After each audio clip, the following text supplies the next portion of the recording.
Vous savez, avec l'accord dynamique que la Guinée avait conclu avec la CEDEAO, il était initialement envisagé, le retour complet à l'ordre constitutionnel à la fin de cette année. Mais il y a eu des contraintes majeures qui se sont imposées à nous, surtout des contraintes financières et des contraintes économiques qui ont fait qu'il y a eu, de ce point de vue, un certain retard.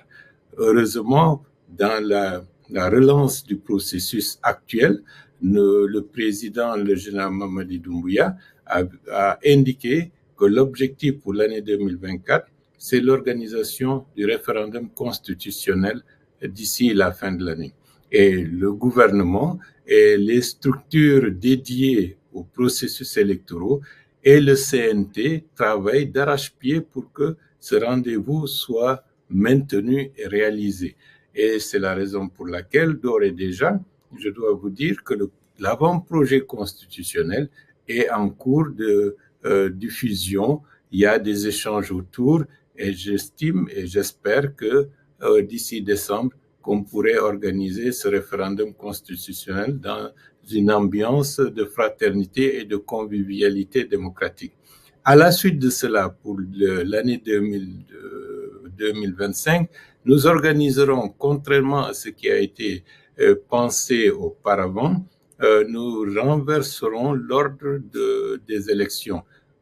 Donc, nous allons, après le référendum constitutionnel, nous irons directement à la présidentielle pour parachever ce processus qui, pour la mise en force des institutions de la République, nécessite que le pouvoir exécutif soit démocratiquement installé afin de mettre la suite selon un calendrier, un agenda et dans une logique de stabilisation tout en instituant ces nouvelles institutions de la République.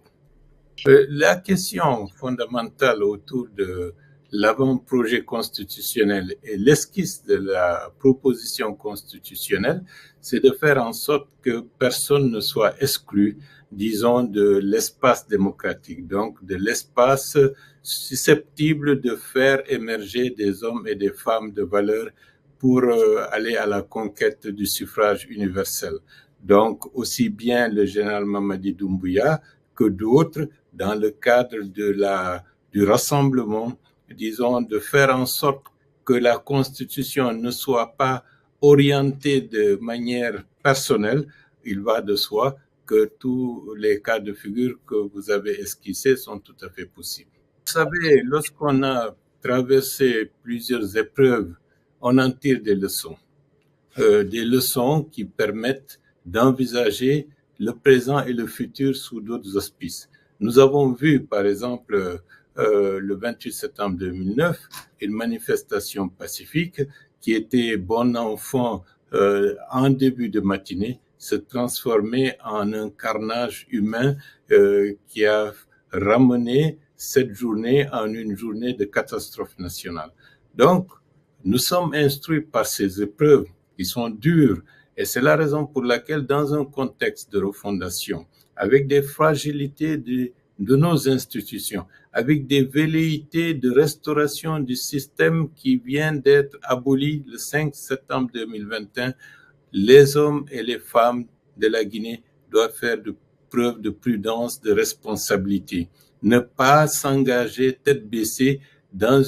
des logiques susceptibles d'accroître la fragilité du processus politique en cours et des institutions qui sont en train d'être redéfinies. Les risques sont majeurs, les menaces existent, la région est en feu, des pays sont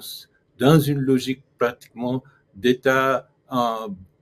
sérieuse difficulté. Nous avons besoin de rassembler, nous avons besoin que les oppositions puissent s'exprimer tout en mettant en avant l'indispensable nécessité d'assurer la cohésion et la stabilité. Les divergences politiques sont nécessaires, les divergences politiques doivent s'exprimer, mais le contexte de la fragilité de nos institutions devrait amener les uns et les autres à faire preuve de patience, à faire preuve de résilience et surtout à faire preuve de responsabilité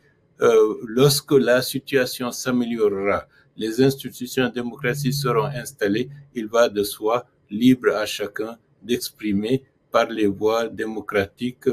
légales leurs divergences.